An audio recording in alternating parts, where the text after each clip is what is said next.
Bismillahirrahmanirrahim. Assalamualaikum warahmatullahi wabarakatuh.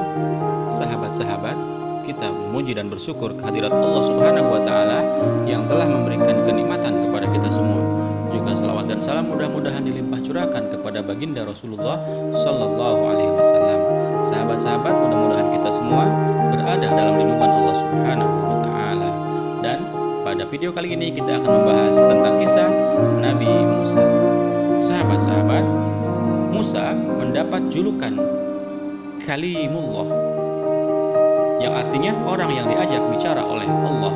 Bahkan tidak jarang dia berdialog dengan Allah, dialog antara seorang hamba yang sangat dekat dengan sang kekasih yang maha pengasih. Sahabat-sahabat, Musa bin Imran bin Fahis bin Ajir bin Lawi bin Ya'qub bin Ishaq bin Ibrahim bin Azar bin Nahur bin Suruj bin Ra'u bin Falij bin Amir bin Shalih bin Arfahshad bin Syam bin Nuh. Sedangkan nama ibunda Musa memiliki nama Yukabad. Pendapat lain mengatakan namanya adalah Yuhanaz Bilzal. Kemudian Musa menikah dengan seorang gadis yang bernama Safura atau Safrawa, juga disebut juga Safora atau Zefofora, dan memiliki keturunan berjumlah 5 orang. Mereka adalah Alazar, Fakhah, Mitha, Yasin, dan Ilyas. Menurut ajaran Islam, Musa bukanlah menantu Nabi Syuaib, karena Syuaib adalah orang Arab yang berbahasa Arab, dan perbincangan Musa dengan mertuanya adalah tanpa penerjemah. Jika mertua Musa adalah Syuaib, tentu berbeda dengan bahasa Musa, karena Musa berasal dari Bani Israel yang bahasanya bukan bahasa Arab. Kemudian penjelasan lain mengatakan bahwa Syuaib hidup pada masa tidak jauh dari masa Nabi Lut alaihissalam dan Nabi Ibrahim. Sahabat-sahabat, dikatakan dalam kisah Nabi Muhammad di perjalanannya menuju Sidratul Muntaha, ketika ia sampai di langit Al-Khalisah ke-6, bahwa Nabi Muhammad melihat Musa memiliki postur tinggi dan kekar, berambut lebat, memiliki jenggot putih panjang menutupi dadanya, rambut hampir menutupi badannya, dan sembari memegang tongkat. Musa diutus Allah untuk memimpin kaum Israel ke jalan yang benar. Ia merupakan anak Imran dan Yukabad binti Qahat dan bersaudara dengan Harun. Dilahirkan di Mesir pada pemerintahan Maneftah. Sedangkan beberapa pendapat ia adalah ayah dari Maneftah, yaitu Ramses Akbar atau Tutmosis. Pada masa kelahiran Musa, Fir'aun membuat peraturan yang membunuh setiap bayi laki-laki yang lahir. Tindakan ini diambil karena dia sudah terpengaruh oleh paranormal kerajaan yang menafsirkan mimpinya. Fir'aun bermimpi Mesir terbakar dan penduduknya mati kecuali Bani Israel, sedangkan paranormalnya mengatakan kekuasaan Fir'aun akan jatuh ke tangan seorang laki-laki dari bangsa Israel. Karena cemas, dia memerintahkan setiap rumah digeledah, dan jika menemukan bayi laki-laki maka bayi itu harus dibunuh. Yukabad melahirkan seorang bayi laki-laki yaitu Musa, dan kelahiran itu dirahasiakan karena risau dengan keselamatan Musa. Akhirnya Musa dihanyutkan ke Sungai Nil ketika berusia 3 bulan setelah mendapat ilham dari Allah Subhanahu wa taala dalam surah Al-Qasas ayat 7. Kemudian Musa ditemukan oleh Asia, istri Fir'aun yang sedang mandi, dan kemudian membawanya ke istana. Melihat istrinya membawa seorang bayi laki-laki, Fir'aun ingin membunuh Musa. Istrinya pun berkata, "Jangan membunuh anak ini karena aku menyayanginya. Lebih baik kita mengasuhnya seperti anak kita sendiri, karena aku tidak mempunyai anak." Dengan kata-kata dari istrinya tersebut, Fir'aun tidak sampai hati untuk membunuh Musa, yang tercantum dalam surah Al-Qasas ayat 9. Sahabat-sahabat, kemudian istri Fir'aun mencari pengasuh, tapi tidak seorang pun yang dapat menyusui Musa dengan baik. Dia menangis dan tidak mau disusui. Selepas itu ibunya sendiri mengajukan diri untuk mengasuh dan membesarkannya di istana Fir'aun, yang diceritakan dalam surah Al-Qasas ayat 13. Sahabat-sahabat yang dirahmati Allah Subhanahu wa taala, pada suatu hari Fir'aun memangku Musa yang masih anak-anak, tetapi tiba-tiba janggutnya ditarik Musa hingga dia kesakitan, lalu berkata, "Wahai istriku, mungkin anak inilah yang akan menjatuhkan kekuasaanku." Istrinya berkata, "Sabarlah, dia masih anak-anak, belum berakal dan belum mengetahui apapun. Sejak berusia 3 bulan hingga dewasa, Musa tinggal di istana itu hingga orang memanggilnya Musa bin Fir'aun. Nama Musa sendiri diberi keluarga Fir'aun. Mu berarti air dan Sa adalah tempat penemuannya di tepi sungai Nil. Sahabat-sahabat, kisah permasalahan Musa bermula disebabkan satu peristiwa besar yang membuatnya pergi dari Mesir, di mana pada suatu hari ketika Musa sedang melihat-lihat di sekitar kota Memphis, ia melihat dua orang laki-laki sedang berkelahi, masing-masing dari kalangan Bani Israel bernama Samiri dan bangsa Mesir bernama Fatun. Melihatkan keributan itu, Musa berusaha mendamaikan mereka, tetapi ditepis oleh Fatun. Tanpa menunda, Musa lalu memukul kepala Fatun sehingga Fatun tersungkur dan tewas. Ketika laki-laki itu tewas karena tindakannya, kemudian Musa memohon ampun kepada Allah seperti dinyatakan dalam Al-Quran surah Al-Qasas ayat 16. Sahabat-sahabat, tetapi tidak lama kemudian orang banyak mengetahui kematian Fatun disebabkan oleh Musa, dan berita itu turut disampaikan kepada pemimpin Kanaan, Fir'aun. Akhirnya mereka berusaha untuk menangkap Musa karena terdesak. Musa mengambil keputusan keluar dari Mesir. Ia berjalan tanpa arah dan tujuan, tetapi selepas 8 hari ia sampai di kota Madian, yaitu kota Nabi Syuaib di timur semenanjung Sinai dan Teluk Aqabah di selatan Palestina. Musa tinggal di rumah Syuaib beberapa lama sehingga ia menikah dengan anak gadisnya bernama Safuro. Selepas menjalani kehidupan suami istri di Madian, Musa meminta izin Syuaib untuk pulang ke Mesir. Dalam perjalanan itu akhirnya Musa dan istrinya tiba di Bukit Sinai. Dari jauh dia melihat api, lalu ia berpikir ingin mendapatkannya untuk dijadikan obor penerang jalan. Musa meninggalkan istrinya sebentar untuk mendapatkan api itu. Ketika sampai di tempat nyala api tersebut, dia melihat api menyala-nyala pada sebatang pohon, tetapi api itu tidak membakar pohon itu. Hal itu membuat Musa bingung, dan seketika ia terdengar suara wahyu Tuhan. "Wahai Musa, sesungguhnya aku Allah, yaitu Tuhan semesta alam." Firman-Nya lagi, "Dan lemparkan tongkatmu." Apabila tongkat itu menjadi ular, Musa melihatnya bergerak seperti seekor ular. Dia berundur tanpa menoleh. "Wahai Musa, datanglah kepadaku, janganlah kamu takut. Sungguh kamu termasuk orang yang aman." Selepas itu Allah berfirman lagi kepada Musa, maksudnya, "Masukkanlah tanganmu ke leher bajumu, pasti keluar putih bersinar tanpa dekapkan kedua tanganmu ke dada karena ketakutan." Tongkat menjadi ular dan tangan putih berseri-seri. Itu adalah dua mukjizat yang dikaruniakan Allah kepada Musa.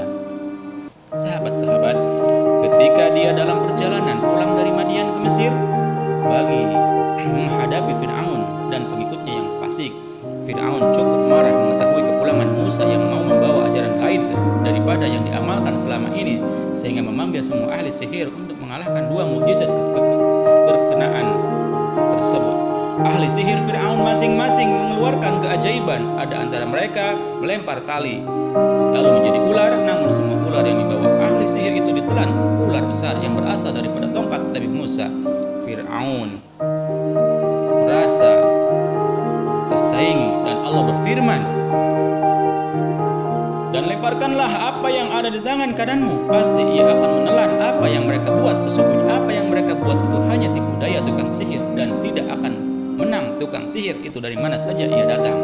Semua keajaiban ahli sihir dihancurkan Musa menggunakan dua mukjizat tersebut, menyebabkan sebagian dari kalangan pengikut Fir'aun termasuk istrinya mengikuti ajaran yang dibawa Musa, melihatkan ahli sihir, dan sebagian pengikutnya beriman dan dengan ajaran Nabi Musa.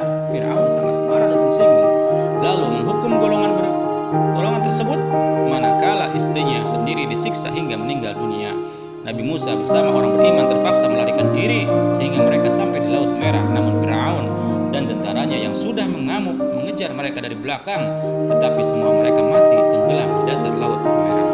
Sahabat-sahabat yang dirahmati Allah Subhanahu wa Ta'ala, selepas keluar dari Mesir, Nabi Musa bersama sebagian pengikutnya dari kalangan Bani Israel menuju ke Bukit Sinai untuk mendapat kitab panduan daripada Allah. Namun sebelum itu Musa disyaratkan berpuasa selama 30 hari pada Zulkaidah. Ketika mau bermunajat, dia beranggapan bahwa bau mulutnya kurang menyenangkan. Ia menggosok gigi dan mengunyah daun kayu. Lalu perbuatannya ditegur malaikat dan dia diwajibkan berpuasa 10 hari lagi. Dengan itu puasa Musa genap 40 hari. Sewaktu bermunajat, Musa berkata, "Ya Tuhanku, nampakkanlah zat-Mu kepadaku supaya aku dapat melihat-Mu." Allah berfirman, "Engkau tidak akan sanggup melihatku, tetapi coba lihat bukit itu jika ia tetap berdiri tegak, ia tempatnya seperti sedia kala, maka niscaya engkau dapat melihatku. Musa terus memandang ke arah bukit yang dimaksudkan itu, dan dengan tiba-tiba bukit itu hancur hingga masuk ke perut bumi tanpa meninggalkan bekasnya. Musa terperanjat dan gemetar seluruh tubuhnya lalu pingsan. Sahabat-sahabat nikmat Allah Subhanahu wa ta'ala, Musa menerima 10 perintah Tuhan. Berikut isi 10 perintah Tuhan tersebut adalah: yang pertama, akulah Tuhanmu, Allahmu, jangan ada padamu Tuhan lain selainku. Yang kedua, jangan membuat bagimu patung sembahan yang menyerupai apapun. Ketiga, jangan menyebut nama Tuhan Allahmu dengan sembarangan. 4, ingatlah dan kuduskanlah hari Sabat. 5, hormatilah ayah dan ibumu. 6, jangan membunuh. 7, jangan berzina. 8, jangan mencuri. 9, jangan mengucapkan saksi dusta tentang sesamamu. Dan 10, jangan menginginkan milik sesamamu, menginginkan istri atau hamba laki-laki atau hamba perempuan, atau lembunya atau keledainya atau hartanya atau apapun yang dipunyai sesamamu. Sahabat-sahabat, sebelum Musa pergi ke bukit itu, dia berjanji kepada kaumnya tidak akan meninggalkan mereka lebih 30 hari. Tetapi Nabi Musa tertunda 10 hari karena terpaksa mencukupkan 40 hari puasa. Bani Israil kecewa dengan kelewatan Musa kembali kepada mereka. Ketidakan Musa membuat mereka seolah-olah dalam kegelapan, dan ada antara mereka berpikir keterlaluan dengan menyangka dia tidak akan kembali lagi. Dalam keadaan tidak menentu itu, seorang ahli sihir dari kalangan mereka bersama Samiri mengambil kesempatan menyebarkan perbuatan syirik. Dia juga mengatakan Musa tersesat dalam mencari Tuhan dan tidak akan kembali. Ketika itu juga Samiri membuat anak sapi dari emas. Dia memasukkan segumpal tanah bekas dilalui tapak kaki kuda Jibril ketika mengetahui Musa dan pengikutnya menyeberangi Laut Merah. Patung itu dijadikan Samiri bersuara. Menurut cerita, ketika Musa dengan kudanya mau menyeberangi Laut Merah bersama kaumnya, Jibril ada di depan terlebih dulu dengan menaiki kuda betina, kemudian diikuti kuda jantan yang dinaiki Musa dan pengikutnya. Kemudian Samiri menyeru kepada orang ramai, "Wahai kawan-kawanku, rupanya Musa sudah tidak ada lagi dan tidak ada gunanya kita menyembah Tuhan Musa itu. Sekarang mari kita sembah anak sapi yang diperbuatkan dari emas ini. Ia dapat bersuara dan inilah Tuhan kita yang patut disembah." Selepas itu Musa kembali dan melihat kaumnya menyembah patung anak sapi. Ia marah dengan tindakan Samiri. Firman Allah, kemudian Musa kembali kepada kaumnya dengan marah dan bersedih hati. Berkatalah Musa, "Wahai kaumku, bukankah Tuhan menjanjikan kepadamu suatu janji yang baik? Apakah sudah lama masa berlalu itu bagimu? Atau kamu menghendaki supaya kemurkaan Tuhanmu menimpamu? Karena itu kamu melanggar perjanjianmu dengan aku." Musa bertanya, "Samiri, seperti diceritakan dalam Al-Quran," berkata Musa, "apakah yang mendorongmu berbuat demikian, Samiri?" Samiri menjawab, "Aku mengetahui sesuatu yang mereka tidak mengetahuinya. Maka aku ambil segenggam tanah bekas tapak Jibril, lalu aku masukkan dalam patung anak sapi itu. Demikianlah aku menuruti dorongan nafsuku." Kemudian Musa berkata, "Pergilah kamu dan pengikutmu daripadaku. Patung anak sapi itu akan aku bakar dan melemparkannya ke laut. Sesungguhnya engkau akan mendapat siksa." Sahabat-sahabat yang dirahmati Allah Subhanahu wa ta'ala, umat Nabi Musa bersikap keras kepala. Hati mereka tertutup oleh kekufuran, malah gemar melakukan perkara terlarang sehingga sanggup menyatakan keinginan melihat Allah baru mau beriman. Firman Allah Subhanahu wa ta'ala tercantum dalam surah Al-Baqarah 55 hingga 56. Allah memberikan banyak nikmat kepada Bani Israel, antaranya dibebaskan daripada kezaliman Fir'aun, menjalani kehidupan di kawasan subur, mempunyai Taurat dan Rasul di kalangan mereka. Tetapi mereka tidak bersyukur, malah memberikan banyak alasan. Mereka juga membelakangi wahyu Allah kepada Musa supaya berpindah ke Palestina. Alasan diberikan karena mereka takut menghadapi suku Kanaan. Bani Israel yang pengecut itu menyedihkan hati Musa. Lalu dia berdoa, "Ya Tuhanku, aku tidak menguasai selain diriku dan diri saudaraku Harun. Maka pisahkanlah kami dari orang-orang fasik yang mengingkari nikmat dan karunia-Mu." Hukuman Bani Israel yang menolak perintah itu ialah Allah mengharamkan mereka memasuki Palestina selama 40 tahun. Dan selama itu mereka berkeliaran di atas muka bumi tanpa tempat yang tetap. Mereka hidup dalam kebingungan sehingga semuanya musnah. Palestina kemudian dihuni oleh generasi baru. Bani Israel juga menghina Rasul mereka yang dapat dilihat melalui kisah sapi seperti dalam surah Al-Baqarah. Dan ingatlah ketika Musa berkata kepada kaumnya, "Sesungguhnya Allah menyuruh kamu menyembelih sapi betina." Mereka berkata, "Apa apakah kamu hendak menjadikan kami bahan ejekan? Demikianlah sahabat-sahabat, di tengah-tengah khutbahnya Musa di hadapan Bani Israel, ada salah seorang yang bertanya kepada Musa dengan pertanyaannya, apakah ada manusia yang paling pandai saat ini? Musa hanya menjawab, dialah orang yang pandai di muka bumi ini. Dengan pernyataan Musa inilah Allah Maha mendengar siapa yang berkata baik dengan ucapkan maupun tidak. Allah langsung menegur Musa dengan firman-Nya, wahai Musa, aku mempunyai hamba yang lebih pandai dari kamu. Setelah Musa mendapat teguran Allah, dia sangat terkejut dan dengan tunduk berkata, di manakah kami dapat bertemu hambamu itu ya Allah yang lebih pandai dari aku? Kemudian Allah menjawab, hambaku bisa ditemui di suatu tempat yang disebut Majma' al-Bahrain. Dari sinilah awal pencarian Musa untuk bertemu hamba Allah yang lebih pandai darinya, yang kita kenal dengan Nabi Khidir, yang di video sebelumnya telah kita ceritakan tentang kisah Nabi Khidir, baik yang bersesi seri 2 dan seri 1 dan seri 2, ada juga kisah Nabi Khidir secara langsung full ya. Udah ada di video ini, di video sebelumnya. Selanjutnya Musa meninggal dunia ketika berusia 120 tahun. Tetapi ada pendapat menyatakan usia 150 tahun di Bukit Nebo, tempat diperintahkan Allah untuk melihat tempat suci yang dijanjikan, yaitu Palestina. Tetapi dia tidak sempat memasukinya. Sahabat-sahabat, dalam Al-Quran surah Al-Qasas 76 hingga 80 disebutkan bahwa ada salah seorang pengikut yang masih sanak pemilih Musa yang sangat kaya bernama Qarun. Meskipun sangat kaya, namun ia tidak mau menyedekahkan hartanya bagi fakir miskin. Nasihat-nasihat Musa tidak diperdulikannya, bahkan ia sering mengejek dan memfitnah Musa. Guna memberi pelajaran pada Qarun dan memberi contoh pada kaumnya, Musa memanjatkan doa agar Allah menurunkan azabnya pada dirinya dan hartanya. Allah lalu memberi azab dengan menguburkan semua harta kekayaannya beserta diri Qarun melalui bencana tanah longsor yang dahsyat. Selain itu, dalam surah Al-Qasas nama Qarun disebutkan di surah Al-Ankabut dan surah Al-Mulk.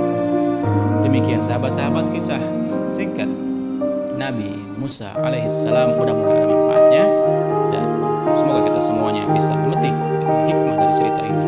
Sahabat-sahabat, sebelum berpisah disilahkan untuk like atau komen, atau bisa share ke sahabat-sahabat yang lain video ini, atau untuk subscribe terutama dan menekan tombol loncengnya untuk senantiasa mendapat video-video